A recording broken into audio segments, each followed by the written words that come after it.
তো সুপর্ণা বলো, তুমি আমার কাছে হেয়ারের কোর্স করেছো, হেয়ার স্টাইলের কোর্স করেছো, তুমি কীরকম কী শিখলে সেটা, তোমার অভিজ্ঞতাটা, তুমি কীরকম কী শিখতে পেরেছো সেটা একটা রিভিউ। মানে আমার তো মানে হেয়ার করতে গেলেই আমার ভীষণভাবে ভয় লাগতো যে আমি পারবো কি পারবো না, পারবো কি পারবো না। তো তোমার কাছে এসে আমার সেই ভয়টা অনেকটাই কেটে গেছে।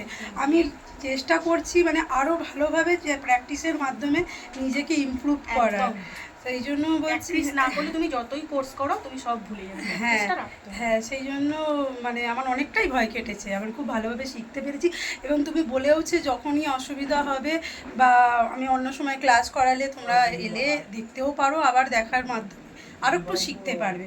সেই জন্য মানে আমার এইটা তোমার কাছ থেকে এই ওয়েটা পেয়ে আমার খুব ভালো লেগেছে যে না, আমি আবারও যে এক জায়গা থেকে বেরিয়ে যাওয়ার পরে আর সেখানে যেতে পারবো কি না সেটা টেনশন লাগে, বা অনেকেই আর এই কথাটা বলে না যে কোনো অসুবিধা হলে আসবে আবার দেখবে, আমার নতুন ক্লাস হলে এসে দেখতেই পারো।